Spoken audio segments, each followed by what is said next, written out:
오늘 우리에게 들려주시는 하나님의 말씀, 신약성경 베드로전서 5장 8절의 말씀입니다. 여러분 가지고 계시는 신약성경 383면입니다. 자, 한 절밖에 안 되기 때문에 우리 함께 목소리 합해서 함께 읽겠습니다. 시작. 근신하라 깨어라 너희 대적 마귀가 우는 사자같이 두루 다니며 삼킬 자를 찾나니. 아멘. 할렐루야. 아멘. 할렐루야. 오늘 본문 말씀이 마귀를 알고 대적하라고 하는 말씀인데 결국 여러분들도 마찬가지 아니에요. 여러분들의 믿음의 삶이라고 하는 것은 다른 거 아닙니다. 영적 싸움이에요. 영적 싸움에서 승리하지 못한 자가 무슨 기쁨을 누릴 수가 있고 하나님의 영광에 참여할 수가 있겠느냐. 이 사실을 꼭 기억하시고 오늘도 주 안에서 영적으로 승리하는 여러분 모두가 되기를 바랍니다.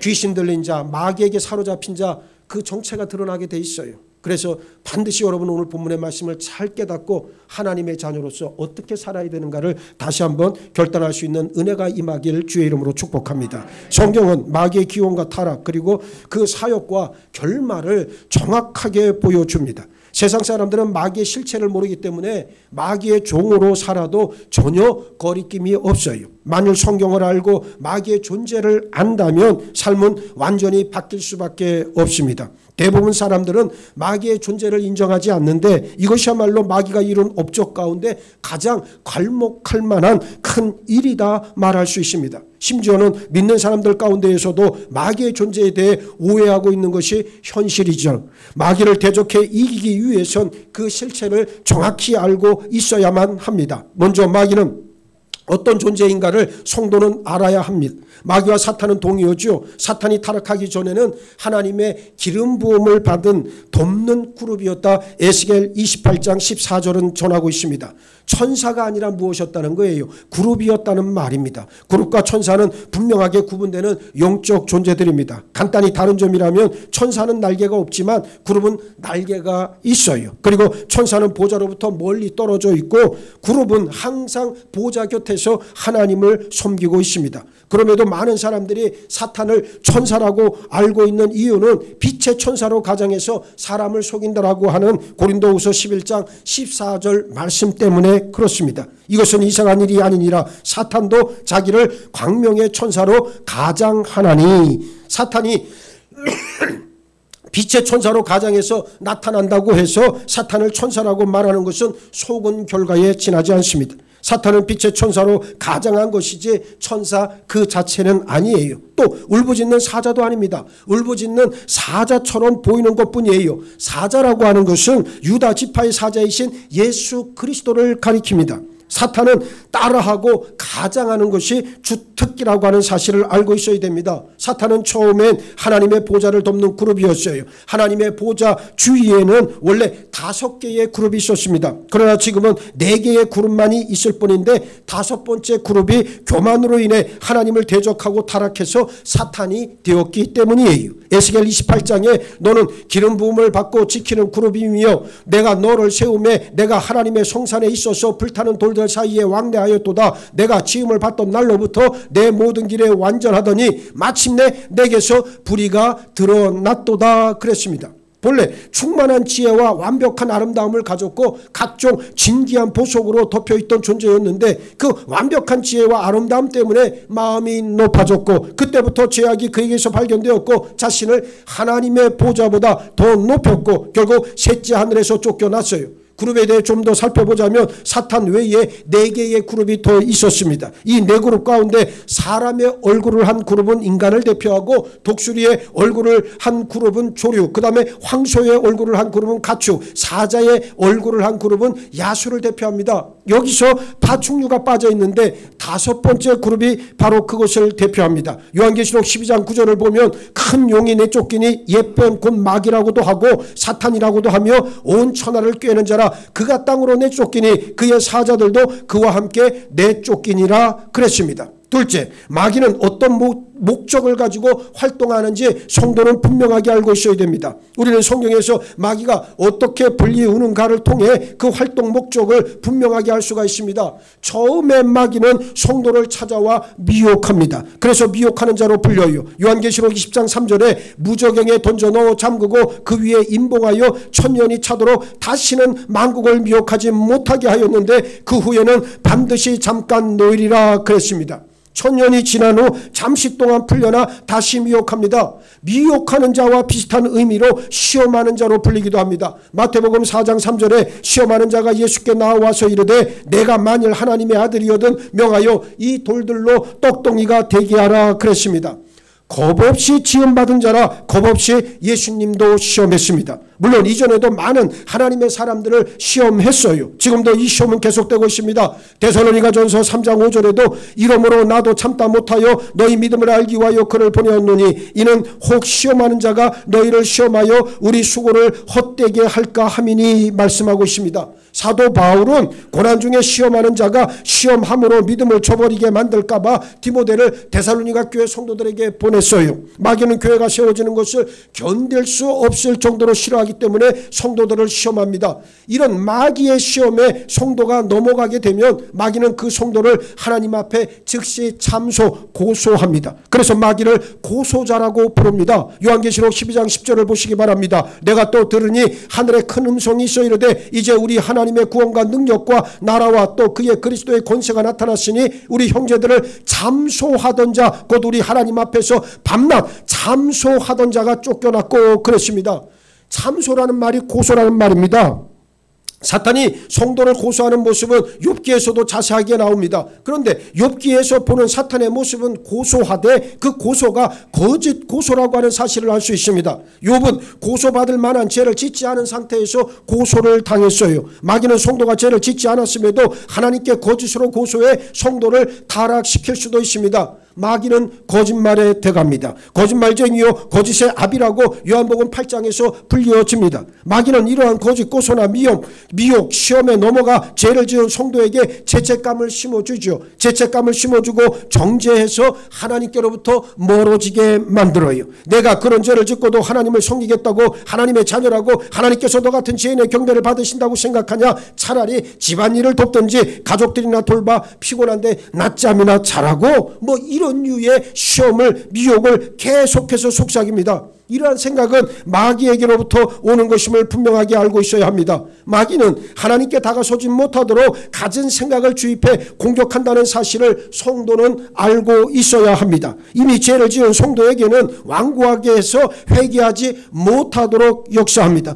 회개한다고 네 생활이 바뀌겠냐? 너는 그 죄를 또 지을 건데 회개가 무슨 소용이냐? 계속 속삭입니다. 이런 꼬임에 속아 회개하지 않을 때 마귀는 하나님 앞에서 최후 통첩을 던져 징계의 막대기로 사용돼서 성도에게 타격을 가하기 시작합니다. 그러나 성도가 죄를 지었을 때 예수 그리스도 피의 공로를 힘입어 회개하기만 한다면 우리 변호자이신 예수 그리스도께서 마귀의 고소에 대해 변호해 주십니다. 여러분 이 사실이 무슨 내용이냐면 법정을 생각하시면 돼요. 재판장이 앉아 계십니다. 재판장은 하나님이시고 그리고 이제 마귀가 뭡니까? 마귀는 검찰이에요. 검사의 역입니다. 그래서 마귀는 끊임없이 우리를 고소합니다. 참소합니다. 그런데 우리의 변호자가 되시는 분은 바로 예수 그리스도예요. 그래서 여러분들이 죄를 짓고 그냥 엄배 덤배 그냥 유야무야 그냥 넘어간다면 마귀가 고소한 것은 그대로 유효해서 재판장이신 하나님께서 그 죄를 그대로 어떻게 해야 됩니까? 확정 지을 수밖에 없어요. 그런데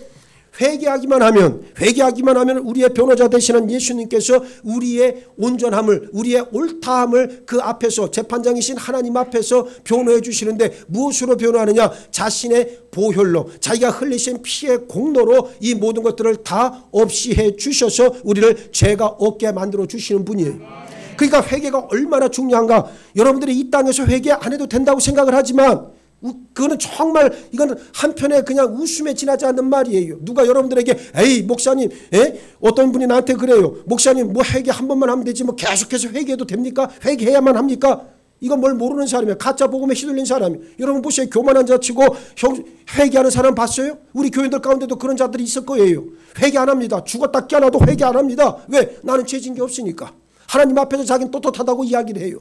그러나 그건 성도가 아니요. 성도는 모름지기 하나님 앞에 나와서 날마다 회개의 문을 거치고 예수 그리스도의 보혈로 깨끗함을 받는 존재가 바로 성도입니다. 왜 회개해야 합니까? 내 죄를 없애해 주시는 하나님의 그 놀라운 은혜를 입기 위해 예수 그리스도의 그 변호하심, 나를 위해서 지금도 변증해 주시는 그 예수 그리스도의 그 은혜 안으로 들어갈 수 있는 유일한 통로가 되는 게 바로 회개의 통로다. 오늘 여러분들에게 회개의 은혜가 임하길 주의 이름으로 축복합니다. 그래서 우리는 반드시 회개해야 합니다. 만약 계속해서 죄를 회개하지 않으면 파멸만이 임할 뿐이에요. 마귀의 이름 중 또 하나는 파괴자, 멸망시키는 자라고 하는 사실입니다. 요한계시록 9장 11절에 그들에게 왕이 있으니 무적행의 사자라. 히브리어로는 그 이름이 아바돈이요 헬라어로는 그 이름이 아볼루온이더라 그랬는데, 이 아바돈, 아볼루온은 바로 파괴자, 멸망시키는 자라고 하는 뜻이에요. 예수님께서는 요한복음 10장 10절 상반절에서 도둑이 오는 것은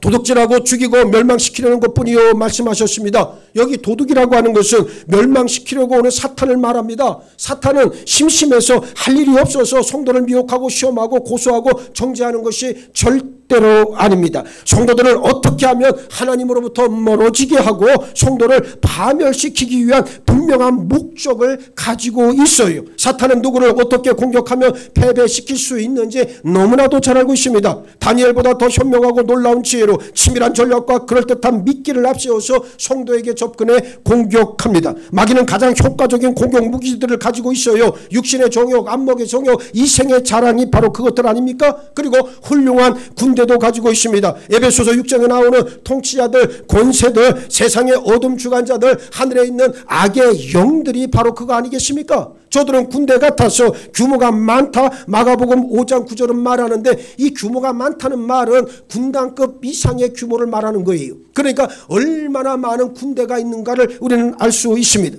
사탄의 계획대로 속아 넘어간 성도는 이제 사탄의 종이 되고 맙니다. 사도 바울은 고린도전서와 디모데전서에서 그러한 자를 사탄에게 넘겨준 것은 그들로 하나님을 모독하지 못하도록 배우게 하려는 것이라 증거했습니다. 사탄에게 내어준 바 되었다는 말은 이제 하나님의 보호하심에서 떠났다는 의미입니다. 하나님의 보호하심이 없으니까 어떻게 살겠어요? 살아도 사는 게 아니죠. 이런 사람은 설령 구원받았다는 자기 고백, 자기 기쁨은 있을지를 몰라도 하나님의 보호하심이 없기 때문에 예수를 모르는 불신자와 같이 약속에 보장 없는 위태로운 삶을 살아가는 겁니다. 여러분, 믿음의 삶이라는 게 뭐겠어요? 약속의 삶 아니겠습니까? 내가 약속을 꽉 붙들고 살아가는 게 믿음의 삶이다. 우리는 또 다른 측면에서 그렇게 이해할 수 있어요. 그런데 약속이 없다면 우리가 어떻게 살아갑니까? 오늘날 교인들 가운데 약속이 없는 사람들이 참 많아요. 그 약속이 없다라고 하는 것은 미안한 말이지만 저주요. 그거는 그거보다 참담한 게 없다는 거예요.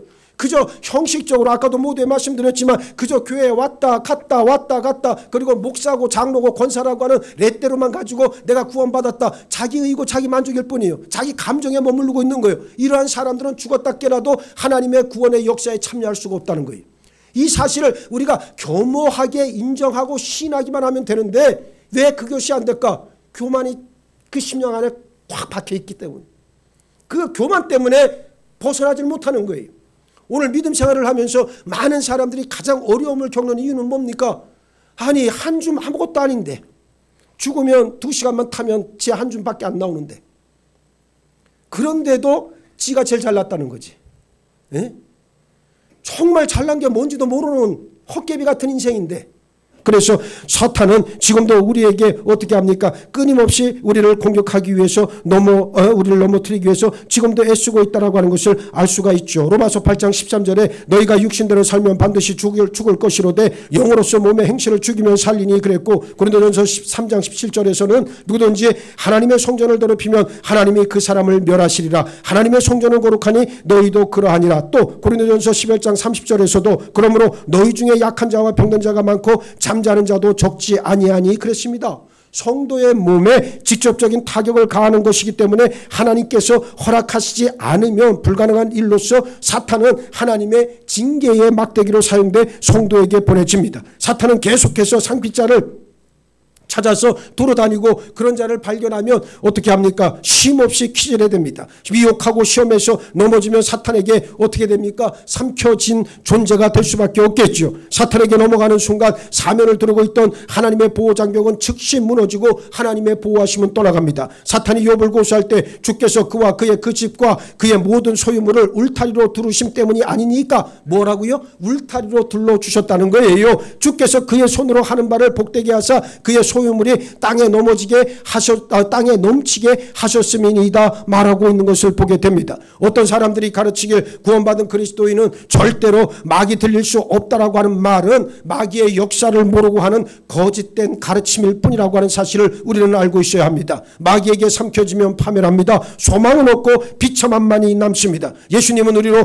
풍성한 삶을 살게 하려고 오셨는데 마귀는 그 삶을 빼앗기 위해 호시탐탐 넘보는 도둑과 같은 존재라고 하는 것을 인정해야만 합니다. 셋째, 그러므로 정신을 차리고 깨어 있어야 합니다.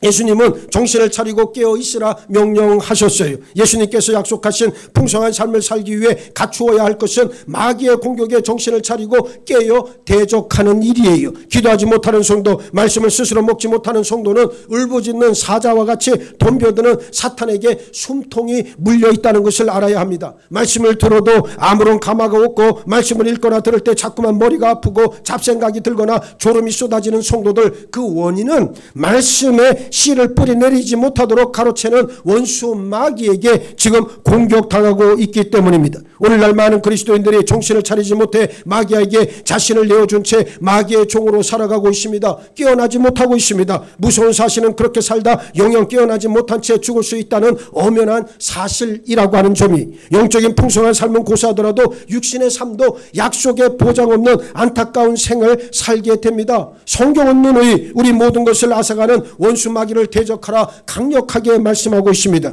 회개를 포함한 영적 각성 없이는 영적 갱신이 있을 수 없습니다. 성도는 마귀의 정체를 정확히 알고 대적해야 승리할 수 있습니다. 마귀는 절대로 만만한 상대가 아니에요. 그래서 우리 예수님도 정신을 차리고 깨어 있으라 경고하십니다. 지금은 그 어떤 때보다 영적 분별력이 필요한 시대예요. 예수님이 승천하실 때 너희는 약속한 성령을 받을 때까지 예루살렘을 떠나지 말라고 하는 말씀은 신약시대를 살아가는 우리에게 성령의 중요성을 다시금 일깨워주는 참으로 귀한 말씀입니다. 성령은 받아도 좋고 안 받아도 괜찮지 않습니다. 반드시 받아야 삽니다. 성령을 통해 주시는 영적 분별력이 없다면 성도는 우리 예수님 다시 오실 때까지 믿음을 지킬 수 없어요. 믿음이란 치열한 영적 전쟁입니다. 이기느냐 지느냐 사느냐 죽느냐의 문제가 달려 있습니다. 이 영적 싸움에서 이기기 위해선 성령을 통해 주시는 지혜와 힘이 절대적으로 필요합니다. 약속의 말씀도 성령의 지혜로서 깨달을 수 있어요. 예수의 이름의 권세를 사용할 수 있는 것도 성령께서 주시는 권능에서 비롯됩니다. 지금 이 설교를 듣고 있는 여러분은 사탄의 존재에 대해 얼마나 알고 계십니까? 마귀는 어떤 사람들이 주장하는 것처럼 어떤 하나의 영향력이 아니라 살아있는 인격체라고 하는 사실을 분명하게 알고 있어야 합니다. 그렇습니다. 이제 성령은 아까도 말씀드렸던 것처럼 반드시 받아야 된다는 그러한 사실을 꼭 기억하시길 바라겠습니다. 이제 거짓으로 우리를 속이고 미혹해서 죄를 짓게 만들고 징계를 내리도록 하나님께 고소하고 참소하는 마귀를 향해서 우리는 대적을 해야 한다는 말이에요. 성도란 사람이 회개하지 않으면 하나님은 마귀의 고소에 대해 인정하실 수밖에 없다는 사실 아까도 말씀을 드렸습니다. 마귀는 결코 만만히 볼 수 있는 상대가 아니고 마귀에 대해서 잘한다 해서 그 아는 것만으로는 절대로 마귀를 대적해 승리할 수 없습니다. 정신을 차리고 깨어 있어야 합니다. 마귀는 실제로 성도를 무기력하게 만들고 가라앉게 만들어서 제정신으로 살지 못하게 방해하잖아요. 가령 예수를 믿어 구원받지 않으면 지옥에 간다는 사실을 알면서도 복음을 전하지 않는다면 그 사람은 성도라 말할 수 없고 그런 삶은 하나님 앞에서 어떠한 의미도 없습니다. 내 몸이 예수님의 피값을 지불하고 산받은 그 하나님의 소유인데도 그 소유로 인정하지 않고 나를 헌신하지 않는 삶이라면, 성전된 자기 몸을 거룩한 것으로 여기지 않고 자기 멋대로 더럽히면서 사는 사람이라면, 하나님의 은혜와 사랑이 얼마나 큰지 알면서도 그 은혜에 보답하기는커녕 경배드리지 않는 삶이라면 그렇게 사는 것이 과연 깨어있는 삶이라고 말할 수 있겠습니까? 정신을 차리지 않고 깨어있지 않다면 마귀를 상대할 수 없고 반드시 속을 수밖에 없습니다. 하나님 주신 의지를 사용해서 이제 분연히 일어나시기를 바랍니다. 그리고 마귀를 대적해야 합니다. 담대하게 물리쳐야 한다는 말이에요. 마귀가 성도를 공격하는 것은 성도가 두려운 존재이기 때문이고, 성도가 대적하면 마귀는 도망가게 되어 있습니다. 아무나, 마귀가 아무에게서나 도망가는 게 아니고요, 성도에게만 도망가요. 예. 무늬만 그리스도인이 아니고요, 성도에게만 도망갑니다. 이 사실을 꼭 유념하시길 바랍니다. 야고보서 4장 7절 약속의 말씀을 여러분의 가슴에 아주 깊이 새기시길 바랍니다. 그런즉 너희는 하나님께 복종할지어다 마귀를 대적하라. 그리하면 너희를 피하리라. 할렐루야, 할렐루야, 할렐루야. 하나님께 복종하고 마귀를 대적하면 어떻게 한다는 거예요? 마귀는 도망을 간다는 거예요. 예? 여러분, 이처럼 확실한 약속의 말씀이 어디 있습니까? 이제는 마귀를 대적해야 하고 담대하게 물리쳐야 한다는 사실을 꼭 기억하시길 바라겠습니다. 마귀가 미혹할 때, 시험할 때 정신을 차리세요. 깨어 분별하고 의지를 사용해서 대적하기를 바랍니다. 자신을 그냥 내버려 두지 마세요. 그 대가는 참으로 혹독할 뿐입니다. 이 마지막 때 마귀를 알고 대적해 승리하는 성령의 용사들로 다 쓰임받고 세움받기를 예수의 이름으로 축원합니다. 축원합니다. 축원합니다. 마귀를 알고 대적하라. 너희는 믿음을 굳건하게 하여 그를 대적하라. 우리에게 주신 이 말씀 참으로 감사합니다. 내 삶이 영적 싸움일 텐데 이 싸움에서 날마다 마귀에게 지고 미혹당하고 넘어지는 일이 없도록 성령님 우리와 함께하여 주옵시고, 우리의 두 팔과 두 발을 온전히 세워주셔서 은혜의 보좌 앞으로 담대히 걸어나갈 수 있는 우리 모두로 세워주옵소서. 감사하오며 우리 주님 예수 그리스도 이름 받들어 기도하옵나이다.